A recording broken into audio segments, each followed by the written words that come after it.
I'd like to take the group back to the night of November 7th, 2000. For the undergraduates present, this might involve a stretch of memory or probably a leap of the imagination. That may also be true for foreign visitors who weren't around for the 2000 presidential election. But if you were here and if you watched the election returns closely, as I, a native Cook County Democrat, was inclined to do, there came this interesting moment when it seemed quite likely that Al Gore had carried Florida and therefore with about a 99% certainty the national election. But if you kept watching, a moment came when the electoral vote count for Gore ticked back down. And I think, I can't remember what station I was watching, but whoever the anchor was, it took them a while to catch up, but you knew what had happened is Florida had gone from being a decided state to being a state that was back in play. Now, one of the news stories from that day, which lingered for a few days and then disappeared, involved the woman behind me who's up on the screen. This is now a great trivia question because hardly anybody can identify her or know what she's accountable for. But this is actually Teresa Lepore, who is the designer of the Great Butterfly Ballad. Here we see two versions of it. The official version's on the bottom, and the spurious version is on the top. It's a significant event because it probably cost the Democrats, most social scientists think, a few thousand votes, possibly more, in West Palm Beach County, which would have decided the election in Florida, and therefore the national popular vote and the electoral vote as well. But it didn't work out that way. So instead, over the weeks to come, we had the prolonged search for Chads. For those of you who watch it on C-SPAN, as you might want to do in a leisure moment, it actually had kind of a hypnotic quality. It was strangely soothing to watch these guys holding these things up and twisting them around and trying to figure out, had the paper been struck out or not. So that went on for about 6 weeks, but of course that all ended in the decision in Bush v. Gore, which came out in mid-December. The day Bush v. Gore was announced was actually a nice day for me because Nina Totenberg from NPR interviewed me in the morning on great Supreme Court decisions. And then, then I was listening in the afternoon, and much to my surprise, it went bum, bum, bum, bum, bum, bum, bum, bum, bum, bum, bum, bum, bum, bum, bum. And the next thing you heard was my squeaky voice. And what I said was, you'd hope in a case like this, the Supreme Court would decide something on the basis of unanimity. This is a major decision. It's going to have important consequences. You'd hope the court could reason its way to consensus. Of course, that's exactly what doesn't happen. And that's one reason why you never want historians to predict anything. A, because we know we can't predict the future, and B, because the history is full of accidents and things you don't anticipate. And that's exactly what happened then. So that was nice publicity for me, but actually during this period, my mind was elsewhere, which is often the case when you spend your waking hours in the 18th century. I was thinking a lot about the Electoral College. And the thing that struck me about the 2000 election were really a couple of things. One was it seemed to me awfully curious that, in the state of Florida, on which hung the national election, roughly 6 million people voted, and the outcome would depend upon the statistically insignificant swing of, let's say, 600 to 700 voters. I mean, if we knew one thing about Florida, we knew that the state was perfectly evenly divided in its preferences. So the idea of applying a winner-take-all rule to capture the electoral vote struck me as being kind of a curious idea when the results were themselves statistically insignificant. And then there's another aspect of the election which was also kind of interesting, which was if you look carefully at the electoral data, you'd realize that Bush's margin of victory in the Electoral College came from the fact that he carried the 20 smallest units voting in the nation. That's the states, including District of Columbia, with 3 or 4, 5 electoral votes. He carried those 13-7, and by the rule of the senatorial bump, which gives each state 2 extra electors just for being a state in relationship to its, representation in the Senate, there's a kind of artificial aspect to the way in which the Electoral College was constituted. So I started writing op-eds about this. Actually, I had a nice string of luck. I had 3 in the New York Times in 5 months, and they were all unsolicited, so I felt pretty good about that. And I planted some other op-eds in other places. And I tried to talk about the logic of the Electoral College. And that's what I want to do with you this afternoon in the time allotted me. Here's the basic question I want us to think about. This would involve a radical act of reinvention in American politics. It's one I think might be feasible, though Jimmy Carter once told me talking about it was a waste of time. Could Americans be persuaded to approve and ratify a constitutional amendment creating a single constituency, let's call it the United States of America, in which the president would be elected by national popular vote with every citizen's vote counting equal. I realized I skipped too closely over the previous slide. This is, so votes per elector. This is just a kind of inverse correlation map of what the electoral map looks like. It tells you what is the weight of, of a vote in every given state. So the small states, Wyoming, North Dakota, D.C. look extraordinarily large here because the bang for an individual vote in terms of electors rendered is higher than it is in puny California.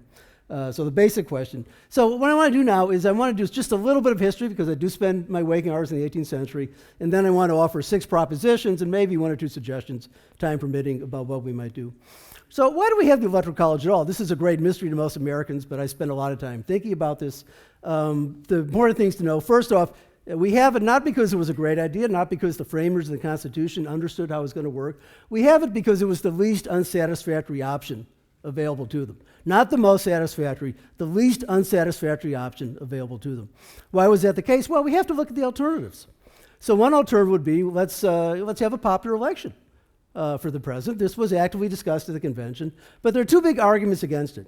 One is it's bad for the South. That might be a good thing, but that isn't how they thought about it. It's bad for the South. Why? Because in the South, slaves, who form a significant part of the population, if you have one national constituency, slaves are not going to vote. So in that sense, white voters, for free adult voters in the South will be disadvantaged. That's objection number 1, has some significance. The bigger one is the framers lived in a very parochial, provincial political world. And they had real doubts as to whether knowledge about candidates would be adequate at the popular level to make a national vote effective. People could vote for the president, but they assumed a lot of provincial voting. And it'd be very hard to get to a majority for any candidate. So one obvious answer to that would be, let's have election by Congress. That looks good. I mean, this won't correspond to our opinions today, but arguably you could say there can't be anybody more knowledgeable about national politics than Congress. We have a lot of doubts about their proposition today, but in a certain formal sense, it's good. So that's fine by itself, but then you run into a couple other objections. One is that the framers did want the president to be politically independent of Congress. They did think of the executive as an independent office, an independent department. And so to make the president politically dependent on Congress seemed like a bad idea. And then they also thought, which I think is interesting, is they wanted to give the president a framework for thinking the re-election would encourage the best ambitions. If it's going to be re-elected by Congress, he would only toady up to Congress. But if you give them the chance to be, if you give presidents the chance to be re-elected on the basis of having done great deeds, then by appealing to the people themselves, or at least some other system, that might work. So congressional election doesn't work very well. That leaves us with the electoral college system. It's something they adopted with some thought at the very end of their deliberations. No one knew who the electors were going to be. As George Mason says, there might be men not even the second or perhaps even the third character. Nobody knew how they would deliberate. The one advantage of the electoral college was it would combine the different compromises over representation that the framers had already reached. Now that's all I want to say about the history. Being a historian, I think it's always important to know the sources of our institutions. What I really want to do is say now, just push the story forward. All those assumptions were disproved very quickly in 1796 in the first contested election.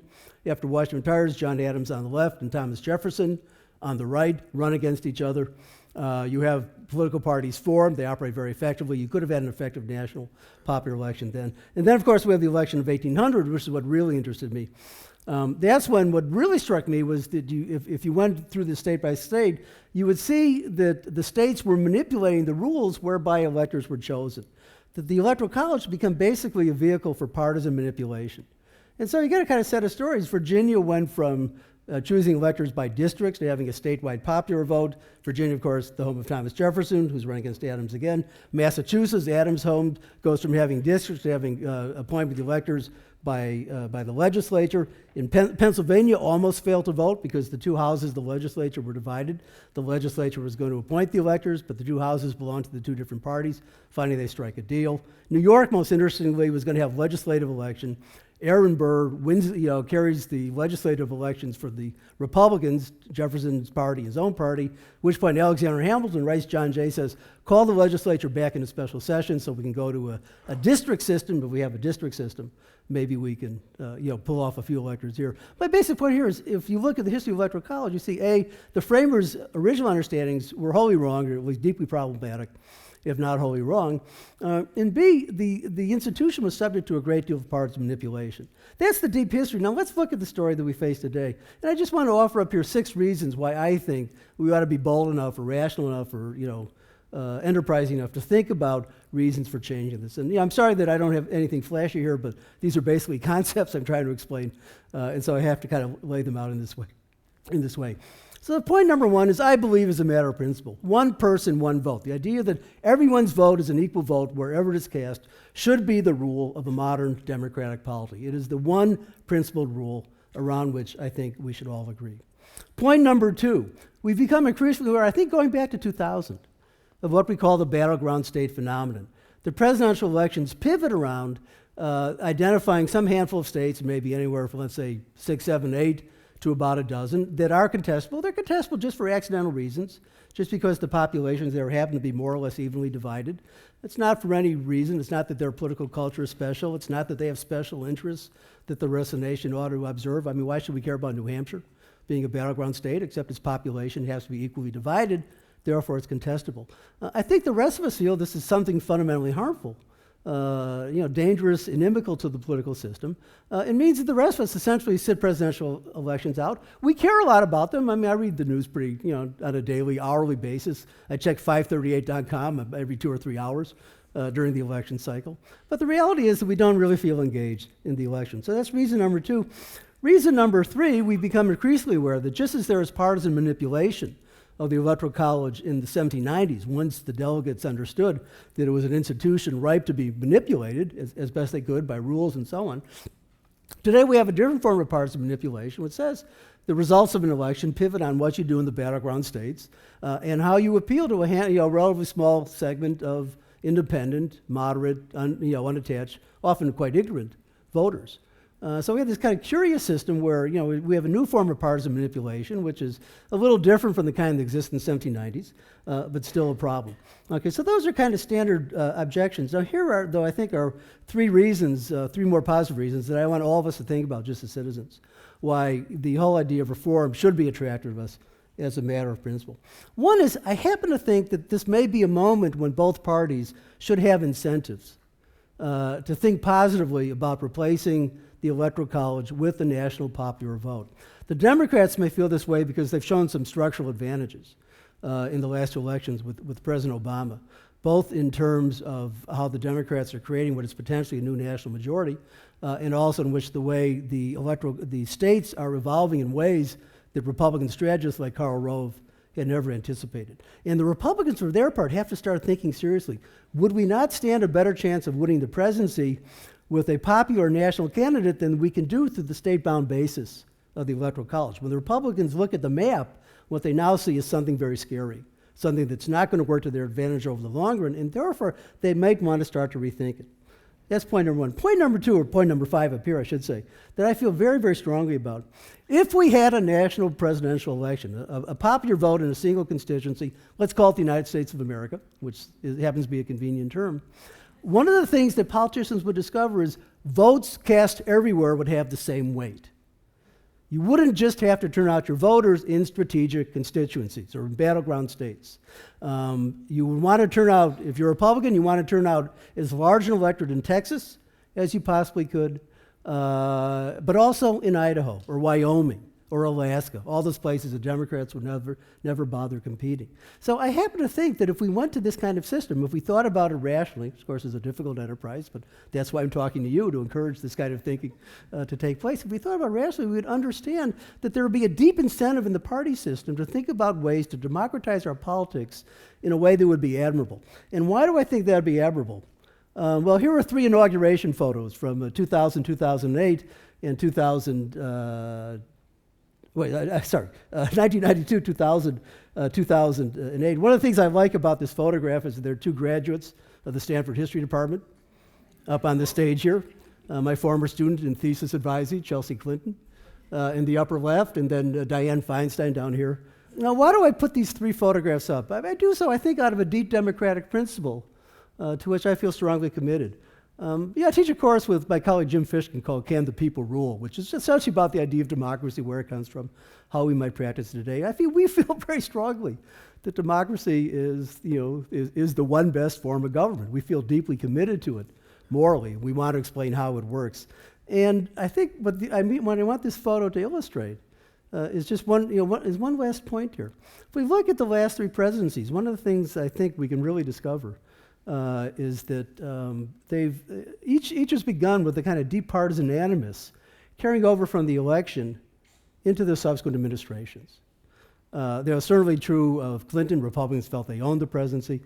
It was certainly true about George Bush, because Democrats felt he and the Supreme Court and somehow hoisted the election.